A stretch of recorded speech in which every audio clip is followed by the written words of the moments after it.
The opening of season 5 sets a tone unlike any other. It's quiet, but not peaceful. There's a tension in the air, kind that doesn't need loud music or dramatic gestures to grab you. Just the absence of someone who should be there. Judas has already left the room. He has already made his decision. And that decision casts a shadow over everything that follows.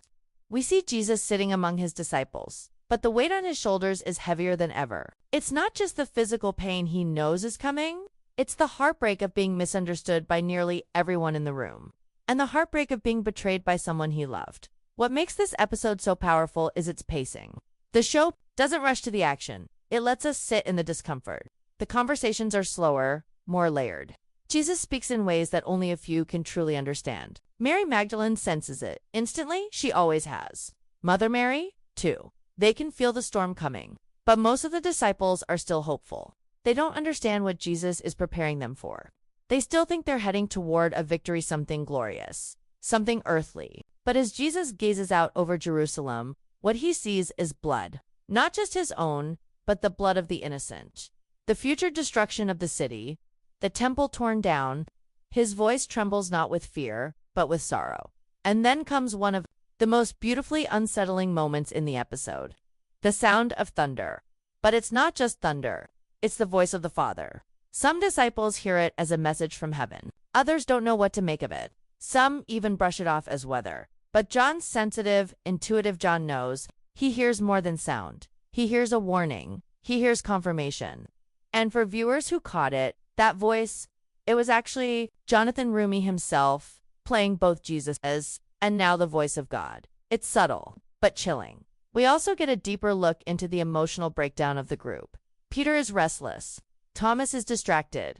Matthew is quietly calculating every detail, and Mary Magdalene watches Jesus with eyes full of sorrow. She knows she doesn't need him to say it out loud. She can feel the time slipping away.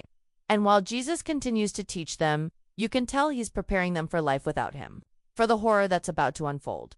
But the most interesting narrative thread in this episode comes from someone entirely unexpected: the Watcher. After lingering in the shadows during Lazarus' resurrection, he finally comes into focus, and his perspective changes everything. He's not just an observer. He sees what others miss. He documents what others ignore. He watches as Yusuf changes his clothes, clearly preparing for something. He notices when Kophni and his men arrive in the city, spreading warnings about a so-called false prophet, and yet no one else seems to notice.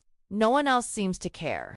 But the Watcher writes it all down, quietly, relentlessly, as if he knows that every detail matters. Because it does. Then comes the moment that sends shivers down your spine. Tells Zebedee to take Mother Mary and the other women back to Bethany. He doesn't want them to see what's coming. Not yet. He's trying to protect them. But we, the audience, know that protection won't last long. Mother Mary will be there at the crucifixion.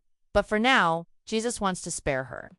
And it's heartbreaking to watch, because in that request, you hear his love, his pain, his knowledge that the ones who love him most are about to suffer more than they ever have. The episode also gives us a chilling flash forward. Roman soldiers storming Jerusalem. Violence, fire, the destruction of the temple. The killing of those who once cheered for Jesus, now caught in the aftermath of rejecting him. One of the soldiers is played by Dallas Jenkins himself, but unless you look closely, you'll miss it. He doesn't make himself obvious, but the message is clear. These are the consequences of unbelief. The future that Jesus sees with terrifying clarity, and that we're now being forced to confront one glimpse at a time. This is not just storytelling. It's prophecy. It's personal. It's devastating.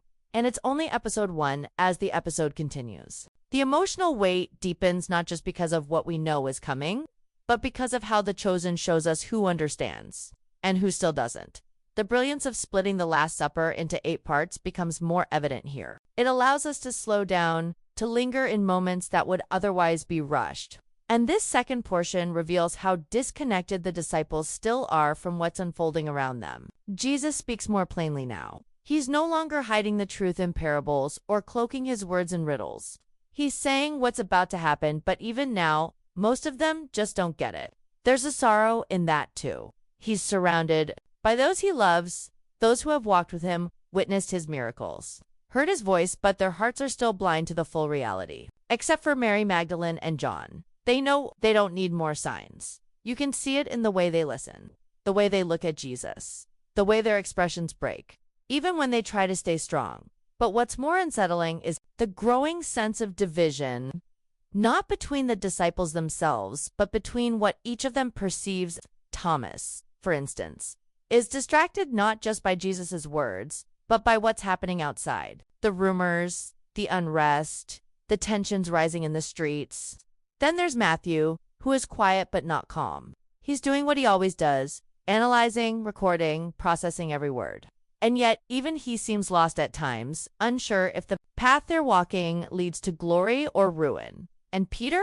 Peter is on the edge. Always. You can feel his restlessness building with each scene. He loves Jesus deeply, but his faith is tangled in fear. Fear of losing him. Fear of being wrong. Fear of being powerless when everything starts to collapse. And while all of this is happening, the watcher keeps watching. Still silent, still unknown, but more present than ever. His presence is no longer just eerie, it's essential. We see Jerusalem through his eyes now. The chaos in the temple, the whispers in the streets. Kaphne's little group of men stirring fear, calling Jesus a liar, a danger, a threat to the order, and no one stops them. No one speaks against them, because even now, even after all the signs, the city does not see. And the watcher, whoever he is, records it all, every betrayal, every denial, every blind eye. And then comes a shift, not in action, but in emotion. Jesus returns home, not to rest, not to hide, but to prepare. We see him gathering materials, wood, rope, and we know what he's about to make, the whip, the one he will use to cleanse the temple. And while John watches him from a distance quiet, hidden Jesus doesn't stop him, doesn't confront him, because he knows, he always knows. And maybe, in some way, he wants John to witness this part too. The moment where his gentleness gives way to justice, where his compassion burns into righteous fury. This scene is powerful not because of violence, but because of the restraint. Jesus doesn't rush. He builds the whip with his own hands, slowly, thoughtfully, like someone preparing not for chaos, but for truth, for confrontation. And though John watches in silence, his eyes say everything: confusion, fear, reverence, and maybe even sadness. Because he knows that once this happens, once Jesus enters that temple, it will all begin to unravel. Meanwhile, the rest of the city carries on, unaware of what's coming. The temple grounds are alive with noise, merchants shouting, animals crying, coins clattering, and yet beneath it all, there's a tension, a feeling that something is about to break. And in this moment, the viewer is left suspended, waiting, dreading, because we've read the Gospels. We know the stories, we know what happens next. But The Chosen still finds a way to make it feel like we don't, like we're watching it for the first time. This is what makes the show so powerful. It doesn't just tell us what happened, it invites us into the emotional experience. It slows time down so we can sit in the pain, the confusion, the silence, so we can feel what they felt. And as the episode begins to shift toward its final scenes, the focus returns slowly to Judas, not in a grand reveal, not in some big twist, just a quiet reminder that he's not there, that he chose to walk out, that his heart is already with Caiaphas. And as Jesus prepares his whip not with rage, but with sorrow, we see the contrast. One man preparing to save, another preparing to sell. And the silence between them says more than words ever could. By the time the episode edges closer to its midpoint, something feels different, not just in what's shown, but in what's felt. A storm is forming, not in the skies, but inside the hearts of everyone watching Jesus. We're no longer just seeing events unfold. We're seeing people break, one by one, under the weight of what they can't yet admit. The tension between belief and doubt, hope and fear, is now unbearable. And it's here that The Chosen makes a bold move. It doesn't rush, it lingers. It lets the camera sit in silence long enough for us to feel the heaviness of every breath, every pause, every unsaid word, because the disciples may still be confused about what's coming, but Jesus isn't. He knows, and that knowledge is slowly crushing everyone around him. The absence of Judas isn't just a detail, it's a wound, an unspoken fracture in the group that no one dares name yet. He left quietly as if nothing had changed. But everything has changed. And even though his name isn't being mentioned, his presence or the lack of it looms over the others, like a shadow. Every time someone glances toward his empty seat, the silence grows louder.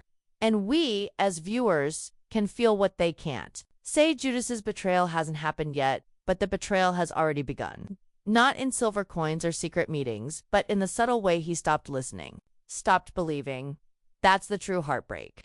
That while Jesus was pouring his heart out during the Last Supper, one of his own was already gone, not just physically, but spiritually. And while Judas slips further into darkness, Jerusalem marches toward disaster. The episode makes this terrifyingly clear with the visions Jesus keeps having: blood on the walls, fire in the streets, the cries of children echoing in the smoke. It's not just a warning about his crucifixion, it's a prophecy, a glimpse of what's coming for the city that rejects him. And in these flashes, the Chosen reminds us that Jesus didn't just carry the weight of his own suffering, he carried the sorrow of a broken world. When he weeps, it's not just for himself, it's for Jerusalem, for the temple, for the people who will die because they refuse to listen. And those brief, haunting flashes of the city's destruction hit hard because we know they're real. They happened. And Jesus saw it all before it came to pass.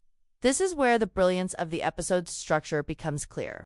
By placing these glimpses of the future alongside the quiet moments of the Last Supper, the show creates a devastating contrast. One table, 13 men, bread, wine, and broken hearts. And yet, outside those walls, the countdown has already begun. Pilate and Caiaphas are scheming. The Romans are restless, and whispers of revolution swirl in the air. Jesus can hear it. All he knows, this is the last time they will all be together in peace. And that knowledge makes everything he says feel heavier. Every blessing, every warning, every look across the table. And in the middle of it, all Mary Magdalene, watching him, understanding more than most, but even she can't stop what's coming. Her strength doesn't come from the ability to change fate, but from her refusal to look away. She sees his pain, she sees his courage, and she stays. Not because she doesn't feel fear, but because she loves him more than she fears what's next. Her presence in these scenes is a quiet rebellion against despair, and it's why her silence speaks louder than the voices of the doubters. Then there's John, the only disciple who doesn't try to make sense of Jesus with logic or politics or pride. He simply listens. And in that listening, he hears more than anyone else. The moment he points out the gate, the very gate that sacrificial lambs pass through, is a turning point. It's his way of saying, I see, I understand. And it's heartbreaking because we know that even understanding can't stop what's already been set in motion. The lamb will be sacrificed, the blood will be spilled, and no one, not even the faithful, can change it. This is where the episode tightens its grip. The cleansing of the temple is drawing closer. Jesus is almost ready, and yet the city has no idea what's about to hit it. Caiaphas thinks he's winning. Pilate thinks he's keeping order. The merchants in the temple think they're just doing business. And the people there are just waiting for more signs, more miracles, more proof. But proof is no longer coming. Now comes judgment. And yet, even that judgment is drenched in mercy. Because Jesus isn't doing this out of rage. He's doing it out of love. Love that refuses to be silent. Love that demands the temple, the very heart of worship, be holy again. And just when you think the emotional weight can't get any heavier, the episode pushes deeper into the heart of what's really at stake, not just for Jesus, but for everyone who claims to follow him, because it's not just the temple that needs cleansing, it's the hearts of the people. And as Jesus prepares to enter the temple courts with a whip in hand, there's no anger in his eyes, only sorrow. Not because of what he's about to do, but because of what they've turned it into. This isn't the holy place it was meant to be. It's loud, greedy, crowded with men who care more for profit than prayer. And while everyone else sees a marketplace, Jesus sees a graveyard full of lost souls pretending they're safe, because they're standing near something sacred. But proximity to holiness means nothing if your heart is far from God. Meanwhile, Judas is unraveling, quietly, slowly, and tragically. He's not yet handed Jesus over, but the seed is already planted. This episode makes it painfully clear that his decision wasn't just a single moment of betrayal. It was a buildup of tiny cracks, little resentments, quiet disappointments, and a growing frustration that Jesus isn't the kind of Messiah Judas wanted. He wanted victory, power, a kingdom, no, not later.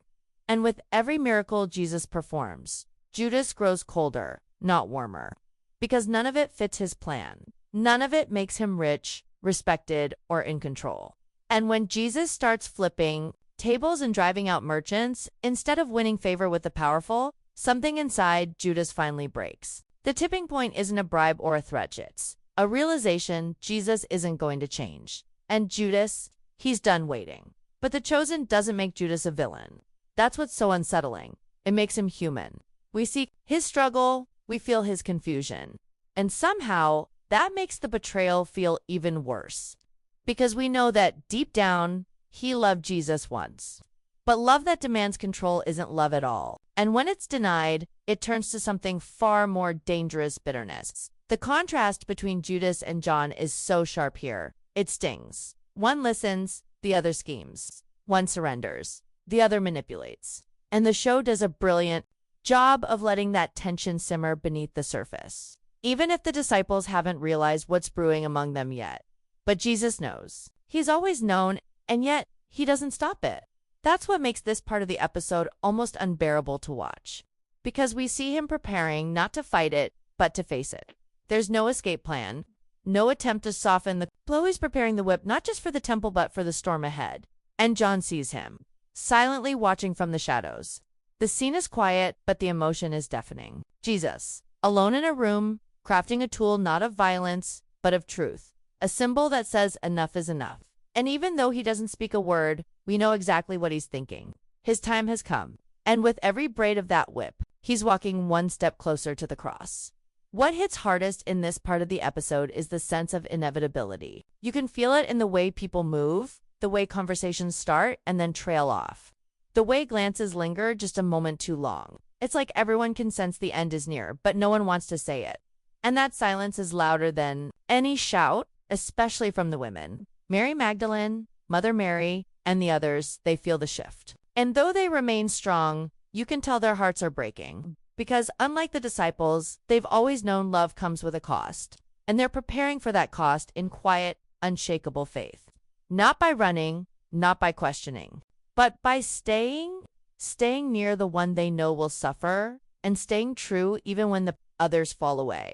This section also cleverly expands on what's happening beyond the disciples' circle. We see Cophny and his followers spreading lies, Caiaphas planning with Herod, and Rome growing more suspicious. The walls are closing in. The city that once welcomed Jesus with palm branches is now watching him with doubt. And while some are still hoping for a rebellion, others are simply waiting for the show to end. But they don't realize Jesus didn't come to put on a show. He came to upend the world. And the cleansing of the temple won't just be physical, it will be spiritual. He's about to challenge everything. Their rituals, their authority, their comfort, and most of all their pride. Every step leading up to that temple scene is crafted with tension and symbolism. The people don't see it yet, but the temple is about to shake. Not from an earthquake, but from a holy confrontation. One man, misunderstood by almost everyone, about to flip the world upside down. Not with an army, not with swords, but with a whip and a righteous fury that has nothing to do with rage and everything to do with love. Love that refuses to be silent. Love that tears down what is false so that something holy can rise in its place. As the episode nears its end, what lingers most isn't just the tension, but the heartbreak. Because by this point, we're not watching just another chapter in Jesus' ministry. We're watching the unraveling of relationships, the quiet crumbling of hope in the wrong things, and the last desperate moments of calm before a storm that will change everything. Judas is already gone, but not physically. His absence is emotional, spiritual, invisible to those around him. And yet, it's deafening. You can feel it in the silence between words, in the way he avoids eye contact, in the weight of his footsteps, as he walks further away from grace and deeper into betrayal. The others don't know it yet, but Jesus does. And he carries that knowledge like a man holding the world on his shoulders. Not with resistance, but with sorrow. And then, it happens. The moment we've been dreading, but also expecting, the cleansing of the temple. And though it's only a few minutes long, it feels like an explosion. Not just of action, but of purpose. Because this is not a man losing control. This is a man in complete control, finally exposing everything that's been festering beneath the surface. He flips the tables, not out of rage, but out of righteousness. And with every overturned bench, with every scattered coin, with every panicked animal fleeing the market, he's saying, you've missed the point. This isn't about money. This isn't about power. This is supposed to be a house of prayer. And you've turned it into a den of thieves. But the most powerful part, the silence that follows, the stunned faces, the priest is trembling in anger, the crowds unsure whether to cheer or recoil, and Judas watching, just watching. This isn't the Messiah he wanted. This isn't the strategy he believed in. He wanted a king on a throne, not a rebel with a whip. And as he watches the fire of truth burn away the lies and corruption of the temple, he makes his decision. He will go. Not because he hates Jesus, but because he can't control him. And control, for Judas, was always more important than faith. What the chosen does brilliantly. Here is leave you with a question that keeps echoing long after the screen fades to black. What kind of Messiah are you looking for? One who fits your expectations, or one who tells the truth even when it hurts? Because this episode doesn't just tell the story of Judas's betrayal, it holds up a mirror to every viewer. It forces us to confront the uncomfortable truth that we too often want Jesus on our terms. And when he doesn't deliver what we demand, we begin to pull away, quietly, slowly, like Judas, until one day we look up and we're already gone. But not everyone leaves. John stays, Mary stays. And in their eyes, we see a different kind of faith. One that doesn't need answers. One that's willing to walk through darkness without understanding. One that stays at the foot of the cross when everyone else runs. That's the kind of faith the chosen is calling us to. And this episode draw emotional and deeply unsettling lays the foundation for everything that's coming next. The trials, the denials, the cross, and yes, the resurrection. But before the hope, there must be heartbreak. Before the light, a very long night. Dot as the camera pulls away, and the echo of the whip fades into silence. We're left with a city trembling, a temple torn open, and a Messiah who knows the hour has come. The lines have been drawn, the betrayer has made his choice, and the rest is now set in motion. What did you think of the cleansing of the temple? How did you feel watching Judas's silence? Let me know in the comments and get ready. Because The Chosen Season 5 has only just begun. And if this episode is any sign of what's to come, we're not ready. Not even close.